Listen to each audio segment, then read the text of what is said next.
Good morning. Ang akong topic karon is keeping a pure heart to see God. Siguro naman excited ta makita ang Ginoo. Gusto ko ta sa dili sa mga tao ganahan or excited makita sa highest official of the land. Bisa ganing dili highest official basta kailado. Ganahan gyud nga makakita face to face sa kanang tao. I hope it's a privilege kung makakita ta. For example, sa Emperor of Japan. Nakaka face to face ba? Pero sa time nga nakatuto ko yung opportunity makita ni Prime Minister Abe katong ipatay bitong Japanese Prime Minister. Pero kung ako na-appeal sa officer ato, so mga officer na mo yung di pa appeal. So kung sa pong officers, appeal na ko. So nga ba, something bang kumita na ako ito, no? Kaya, ang tao ganahan na. And usually, makakita lang anak nila, of course, katong mga officials, maduol niya, o katong bisa ordinary, basta doon na siya mga dagko, mga kadaugan, or sa mga, ano bang things ba na makaya nga worth acknowledging ba? For example, kanang mga nakadaog o mga Olympics, Miss Universe, di ba? Si Pacquiao bitaw, hindi pa nasa senador sa una, makita nga siya presidente, kaya after magdaog siya, pato man ito, mag-protocol o magpakita dito sa president, kaya nahatag siya dumog sa Pilipinas. So yun, ganahan ko nakakita sa nagbuhat sa kalibutan, nagbuhat sa mga presidente o mga emperors na atong gusto makita. Na?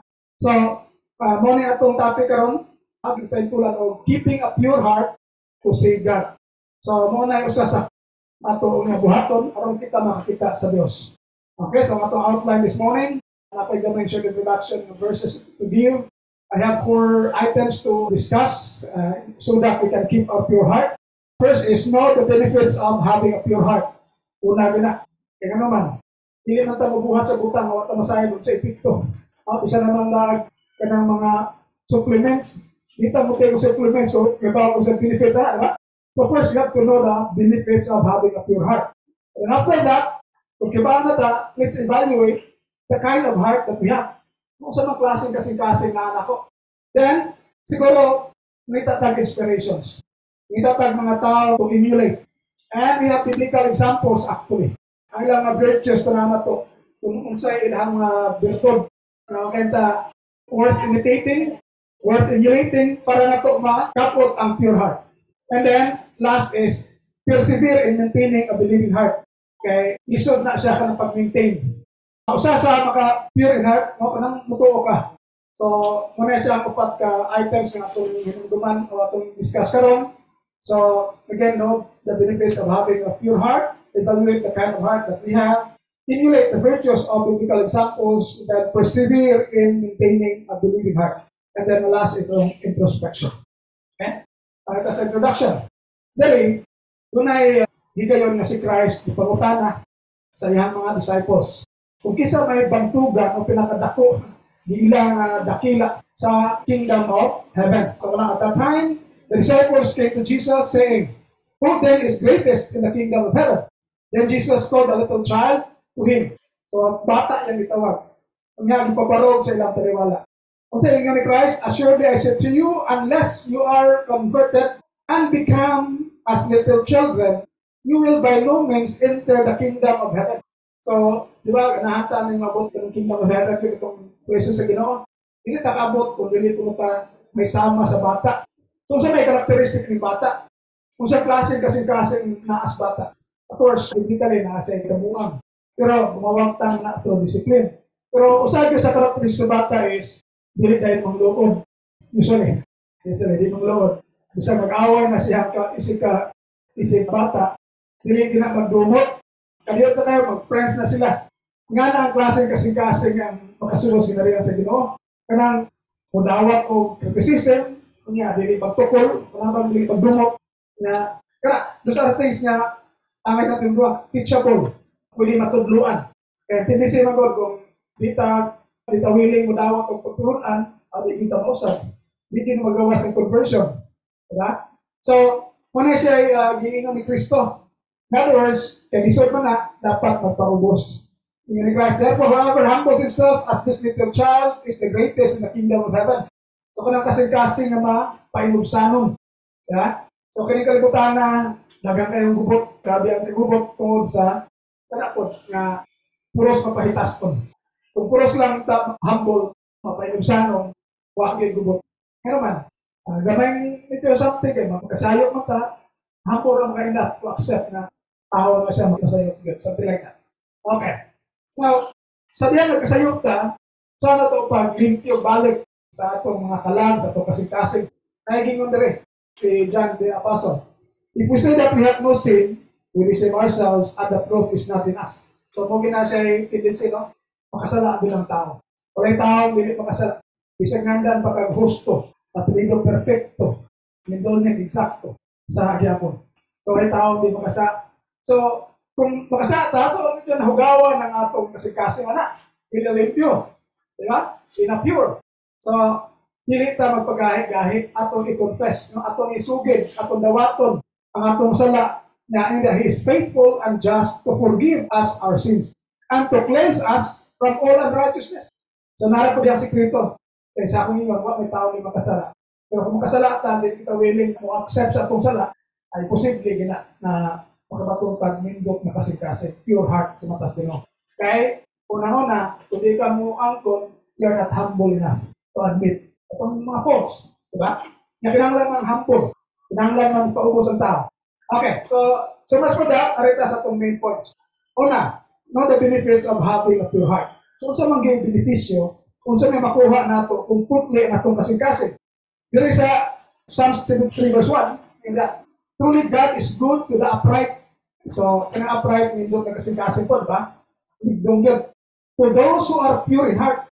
So, diya lang makita nato na God is good kuno ngadto sa mga pure in heart. So, with that, na natin idea na maayo gyud nga mag-keep the pure heart because God is good to us. Diba? There is a Proverbs 22:11, kung yung gigamit na verse na mong ibig. The Lord loves the pure of heart. The person of winning speech has a king or a friend. So, manig ito na last Wednesday, sa connection sa pure heart o kanang winning speech or gracious speech. Okay? Una na sa connection ng duha. Kung pure kag heart, nindot po ang inyong mga pagulong. So, yun ako discuss na tayo, kung ano yung sa last Wednesday, but let's proceed sa atong ibang pang verses. So, kini may pinaka-importante ni Christ. Blessed are the pure in heart, for they will see God. So, muna the ultimate benefit na makuha nato kung kita nagbatong o pure in heart or pure heart. Okay? Kaya makakita na sa Diyos. I don't know, may online dito. Kita, kasi online dito, no? Kita rin, makakita daw sa online. Pero dito, kung siya pakitaan ko na online, nato ka si Pierno, delikado. Nata si Pierno, init kayo, lagi na mo care, siguro tanaw dito sila. So, muna siya usa sa benefit. So, knowing this, nga makakita tas Ginoo, if you have a pure heart, then manikabot ta. Remember again, kita ganahan kita makita og mga highest ranking officials sa kalibutan. How much more kung si God na mo'y nagbuhat ang ilang tanan. Diba? So, I hope ato siyang pinikabutan nga ma-pure in heart. In fact, yung blessed rin, hindi na balipayon. Hindi man lalim, magkinabuhi ka pure in heart pa. O, tagaman sa diganahan mo. Pero, malipayon na gyapon ka because in the end, you will see God. Next part, evaluate the kind of heart that we have. Kung sa may klase, makasing-kasing na ata. Kung sa may timailhan, mayo tagkasing-kasing, pure tagkasing-kasing. Kaya sa diyan, in-evaluate mo sa ano yung pagpila na ako kasing-kasing mayo, dili. Tayo isulti si Christ, one time yan, istoryahan ng mga Pharisees. Sa you brought vipers, so marami tawag sila ni Christ o mga gupos, mga bitin. How can you speak good things when you are evil? So diyan, makita na to from the mouth of Christ, ng evil persons with evil hearts, hindi na makasulti o maayo. So kung naman kayo mga maayo ni gawas diha, maayo na sila pananaw. Pero in reality, hindi siya maayo sa matas Ginoo. So, expected na kung atong heart is not pure, magawa sa atong mga pagsulti, sa atong mabakbak. So, for out of the abundance of the heart, the mouth speaks. Kung siya na ako sa mong kasing-kasing, ano na yung manggawas? O na, last Wednesday, ako sa naggamit example, may amiga sa una, dito sa Japan, na Pilipina. Ni ato sa amo, pang dakot, pang libak sa mga silingan. Kung hapon dito na, ako gigiingnan ka na ko, bantay ka na, kay tatindi siya na, libakon niya po ka na, ikuman. Kay, mamay, bakit? Tara ito, ano, sanang mga tao diya, mamuyo sa apartment. Pila ko ito ka floors, tulo. Pila ka, tupat, o 5. So 5 man, mga 15 ka families mo niya. Panan, yang daupon. So makita ko sa klaseng hardware, by the way nga, ay mga nanggawa sa baba ba. Natuon man, eventually, ako cute nga, kami na sa ginao. So sakto dyan. Pero nakita na mo nga, kung tinarong lang ka, pagbiya ng mo sa Japan, mura na i-creaming. Usually, di mo na magpapatapok mga tao dito, but pagbiya na mo, dahang tao din ang palibot, napastaas ito sa apartment. Grabe ang pagbiya na mo. Amog yung uwi, sunta makabalik. Kung nakabalik ko, last February 19, but ako lang usa, but ako plano din ang mga pamilya ang makabalik sa mga lugar. Labi na si Ruth, si Rachel, kaya dito na tao, of course, Rex, apilong tila.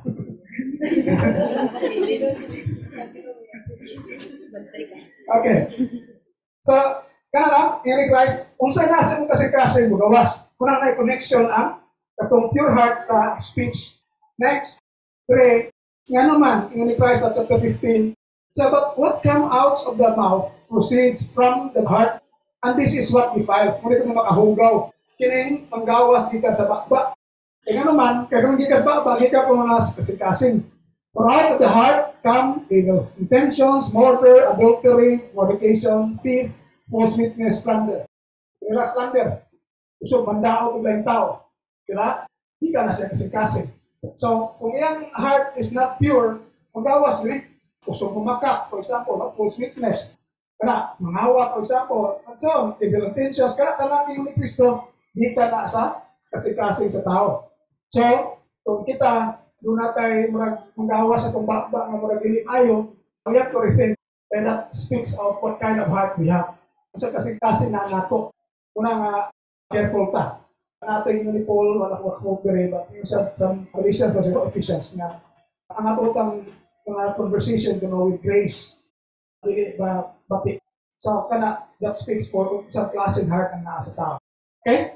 So, kung atong mga bakba, mahilig ko pambalikas, really, na siya pure heart.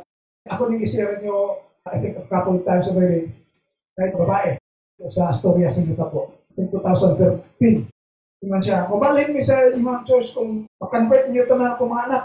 Nakato siya po naging.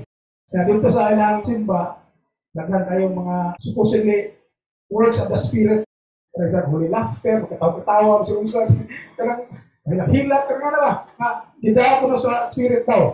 And then, muna yung challenge na mo. Ubalhin daw siya kung makonvert na ito ang iyang mga anak. The problem is, di kayo makonvert yung anak. Ano man, di ka sa simpa, nagulin niya sila, pamalikason yung mga anak. Kung makita na ito, makanailang action na ng Holy Spirit, for example, dili tinood. Eh, kinigulin mo, mamalikas ka, ay mo heart is not right, dili pure. So, ay pulos itong ilang kanailang mga activity of the Holy Spirit daw. Napot tayo lain po iso nga, yung reklamo sa dito sa former church niya, wala. Ang yung mga Amerikana, yung auntie, for example, o igagaw, siya kasabot, wapa siya sa ato, o siya kasabot kay, di kang simba, pero grabe kayo, batasan ulit. Grabe kayo magawas ba? So, again, nag-exercise lang ng gift of the Holy Spirit daw, pero hindi kita tinod naman, waman na usap ang kasing-kasing. Waman usap, magawas na sa ipangsultin. Mamalikas, for example, sa mga kapusot kapamilya. Okay, dire. Kini klase na heart po, delikado ni siya. Sometimes, muna sa mentabo po, dire po mag-gauge na atong kasing-kasing. Dire, one time si Kristo nagsulti siya parables sa crowd nga nalaminaw atong chief priests of Pharisees. Sa diyan na dumog nila itong parable, they, referring to the chief priests and the Pharisees, perceived that he was speaking of them. In other words, kami may igo ako ni Christ. So, hindi lang na-feel ba? Na, kasi Kristo, grabe diya kayo sa multi po. Kaya kung sulti ka sa truth, katong nili nag-practice of truth, mahirap mo gina. So, man sila kay si Christ.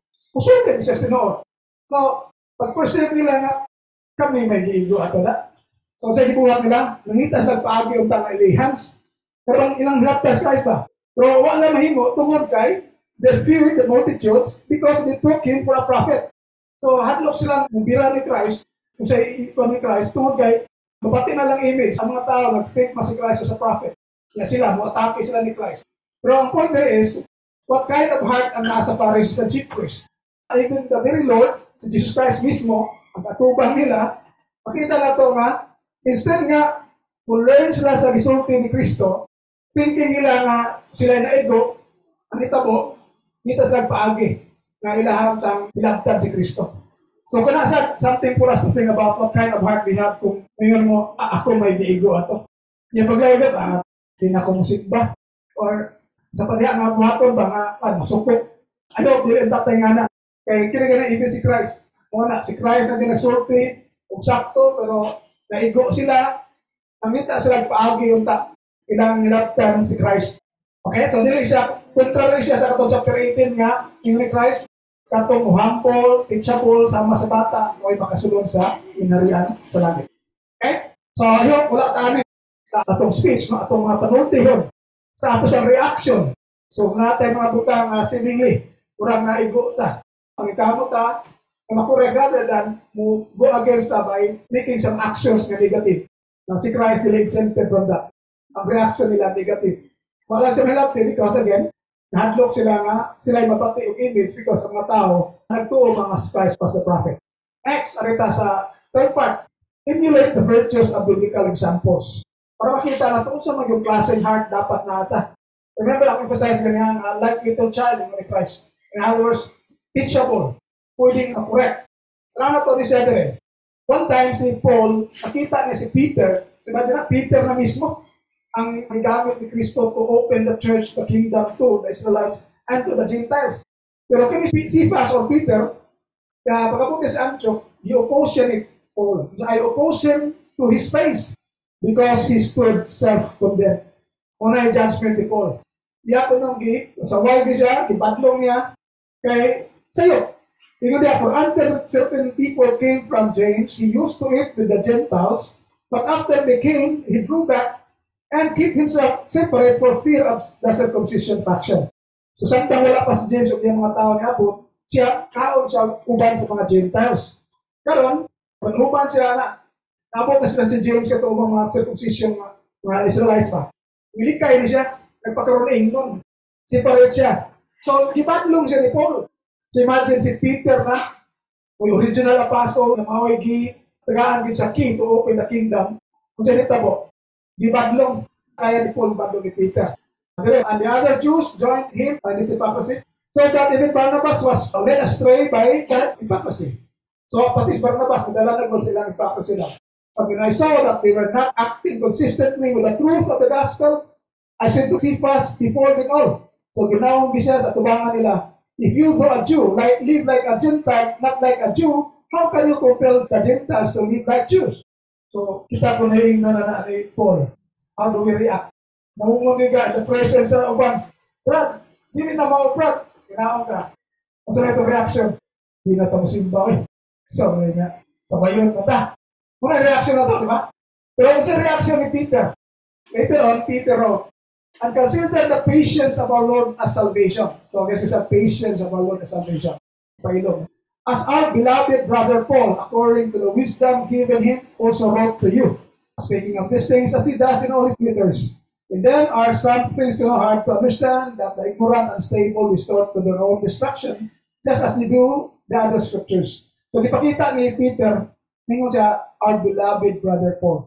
Sa Bible, usara ko nakita ang beloved nga naka-attach sa ni Paul lang from the writings of Peter. Ngayon, ibadlong. So, what kind of heart did Peter have? Kung prior to niya nga, dapat sa klaro ko ba? Ako yung nag-open sa kingdom to the Israelites, ako nag-open sa kingdom to the Gentiles, kinsa mo ka, mabadlong ako. Wala, kung mo reaction, kung nang yung kasing-kasing is not right.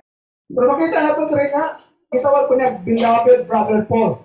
So, muna yung klaseng kasing-kasing, pangyod, dapat ng sino, willing to be corrected. Yeah? Instead nga mo react negatively, nagpa-correct siya. Kaya pang tawag si Paul, beloved brother Paul. Okay, that's one. Another thing, there's Acts chapter 18.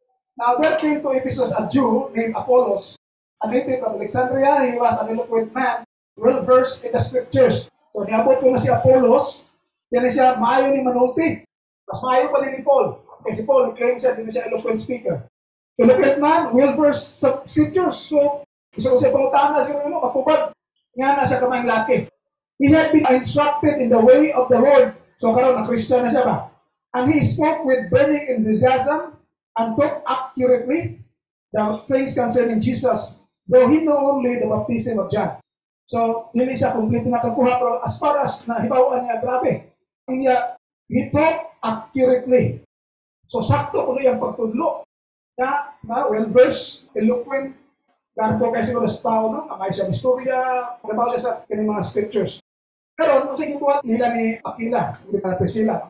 In verse 26, he began to speak boldly in the synagogue. But when Priscilla and Aquila heard him, he took him aside and explained the way of God to him more accurately.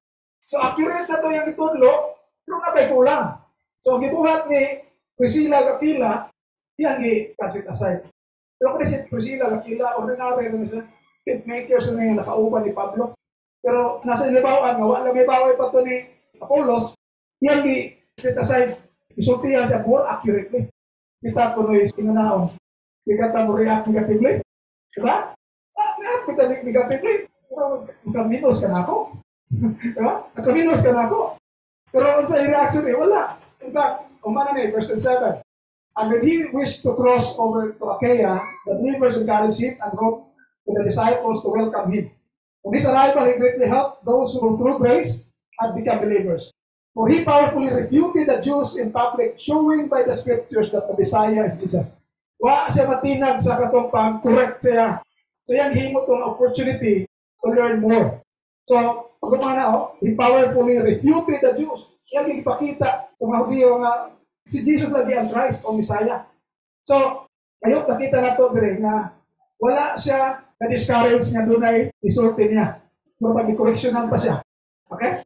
So that's the kind of heart nga pa. In fact, worthy siya of invitation. Later on, ang mga tao sa Corinth, ay kato sa Corinth na itong sitting. Usa siya sa mura mag-idolize. Ang mga tao na yun nga, I am of Paul, I am of Apollos, so sikat siya ni Paul. I am of Cephas, I am of Christ. So diya, naabot na galing na point ng mga tao, yun siya ka-Apollos ko. So, nindot siya performance. Kanang ni-associate na ng mga Corinthian Christian sa iya. Okay? So, wak kayo makita na hihimo siya negative reaction to the katong i-sit aside siya and itudluan pa siya more accurately. So, that's the kind of heart nga ganahan sa Ginoo. Last na ko share ko, taas mang gano'n kini. Si David, ingon diri, itawag siya, I have found David the son of Jesse, a man after my own heart. So, after God's heart, ako na si David. Ang sa niya, who will do all my will. So, mabuhat ko na sa iyang gusto. So, buton. Kung sa may background ni David, gano'n nakaingon pa ng writer rin, or they quote na, I have found David, quoting from, I think, 1 Samuel. He quote siya na, I found David, son of Jesus, a man after my own heart, who will do all my will. Ato talaga si David, nakasala ni siya with Bathsheba. Na kato yung sala, yung itong gitago, yung murder ang katong bana, so yung hilaptan ang asawa. Kaya, di na kumuha ito sa story, grabe ito yung ikuha. But anyway, itago niya yung sala. Karon, the Lord sent Nathan to David. Nathan was the prophet. Ipadala kadto kang David si Nathan. And he came to him and said to him, there are two men in one city, one rich, the other poor. The rich man had exceedingly many flocks and herds. So, kita na ito, no? Na, tigaan sa story. Mga kumukatao, na usa dato, usa pobre. Itong dato, grabe yung kadato, nagkat isang hayupad. But the poor man had nothing except one little ewe lamb, which he had bought and nourished. So doon na lang usalan yung panang ewe lamb, mga 1 year old pa na siya na sheep. And it grew up together with him and with his children. It ate of his own food and drank from his own cup and lay in his bosom. And it was like a daughter to him.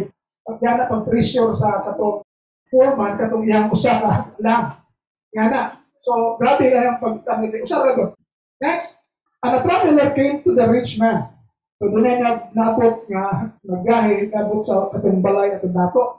But the dato, nga, who refused to take from his own flock and from his own herd to prepare one for the wayfaring man who had come to him. So, daghan siya mahapagtangan, wala nang ilabtan. Ang iyang ikuha, but he took the poor man's lamb and prepared it for the man who had come to him. So, muna yung ihatag na story kay Nathan at kay David. So, ito ka ng scenario, no? Diba katao, dato kayo, pobre, ang dato dagang mahayop, Nga na bisita, wa di ikuha sa iyang mga hayop. Ang iyang ikuha katupang sa pobreng tao. So, ang sa reaction ni David ani. So David's anger was greatly aroused against the man, not against Nathan, ha? Against the man. And he said to Nathan, as the Lord lives, the man who has done this shall surely die. Sa katulad buhat ani, dapat mamatay. And he shall restore fourfold for the lamb because he did this thing and because he had no pity. So ako na maluoy, gibuhat niya ni, so dapat i-restore niya fourfold. At kung usang niya gibuhat, dapat upat ibalik. So may reaction ni David upon hearing the story kagihatan ni Prophet Nathan. Karon, verse 7, then Nathan said to David, you are the man. Ikaw ng tahanan. How would you react as king to this prophet of God? Kung sa kaya reaction mo, ikaw man ako ipasabot anak. So dili lang pato na perceive sa mga Pharisees, chief priest. Pag kami may naiguan nila, pag kami di pasabot nila, kung tayo nilang ibuhat nga, itaas lang paaging kapalos ni Christ. So dili, pag kayo, siya ikaw na, di ba? Ya ikaw may highest official of the land. You can easily kill that person. Sila nagbuha. Di ba? Sila nagbuha. Pero sa gibuhat ni David, pero ipadahan sa nato, no? I-mention na rin thus is the Lord God of Israel, I anointed you king over Israel, and I delivered you from the hand of Saul. Si Saul na itong ni-attempt mo patay niya, no? Target mo sa katumpanan na javelin. And then, I give you your master's house, mga Lord, siya mo yung kung Saul, and your master's wives into keeping, dili kay gili mong pangasawa, at siya mo yung under na siya, and gave you the house of Israel and Judah. And if that had been too little, I also would have given you much more. So, kung ganyan pa na, pwede pa kumatagdagan. Dito sa 13. So David said to Nathan, I have sinned against the Lord. Rather than, patyon din alam, tanda, suko ka, no? Hari ko. Kasi kay hari. So that's why, I said, heart, wala nang a man after my heart, yung naman yun, no? Kay, i-confront siya, grabe na mga kasuko ko. Diba, uwaw na ito. Imagine ko, siya, kanang tawa na mamatay ka na siya, magbalik ka siya kupat. Kaya po, ikaw na. Diba? Imagine, no? May confrontation sa ato, may isuan, for example. I'm sure, pinagyan ako simba naman. Diba? Kaya, orang grabe naman ko siya. But there is si David, even though nga siya highest ranking official of the land, simple na yun, confess na yun siya. Kung i-confess na ito, mabalik, mga umian ka. And siya, I have sinned against the Lord, and Nathan said to David, the Lord also has put away your sin, you shall not die. So, isa pang yun ni David nga, mamatay ito. Pero siya, di pasaylo ka Ginoo, di na ka mamatay. Pero napatay consequence. However, because by this deed you have given great occasion to the enemies of the Lord to blaspheme, a child who is also born to you shall surely die. So, lagi ito ang consequence po. And then, you have to know na ang dibuhat niya, kahatag ng great occasion sa mga enemies to blaspheme the Lord. Ngayon na, mga Christian, yun na. So, di na lang po sa Ginoo. So, na-careful tayo na because people will blaspheme the Lord because of our actions also. Okay, so I hope makita na to. Manong si David, isa po example. Grabe kayang sala, grabe po kayo yung kasuko sa katong istorya. Kato, klaro yung padungog siya, hindi padungog na sila na pero wak niya, dipatay na hari mo siya, pwede niyang patkin kung gusto. Pero because he was a man after God's own heart, ang young heart is pure, sa pagkasa, then nalimpyo siya pinagi sa pag-confess, na pagdawa, pag-angkon sa iyang masama. So I hope we will emulate these virtues of biblical examples. Nga kung doon na yung corrections, hindi na ito take to heart mga negative of reactions. It should be a challenge for us to dugo para ma-improve ba ta. After all, mga purpose nga nung natin pagsimba, ng na-sermon, di ba? Para magtamong grow. Hindi na yung mga purpose na diri aron ta kirahon. Ano tawa kakatpo? As studying words of God for refuting error, mga diba? 2 Timothy 3:16. Diba? All scripture is inspired by God, profitable for doctrine or teaching, and refuting error. Pagpakita sa sayo. And then, correction. So, ma-corrected na dapat after. Okay? Next, arita sa last part. Persevere in maintaining a believing heart. So, ganun mo yung atong last point. Aron nga itong makita atong heart na pure, yung kasala ng kita. Ako na nag-emphasize kanina. Then, I hope dito maabot sa time na di na tamutuo. Pero di tamutuo gani, atong heart, di naging pure. For example, dagan na kayo talaga kita, ako rin may gitira siguro. Di na kamutuo, then,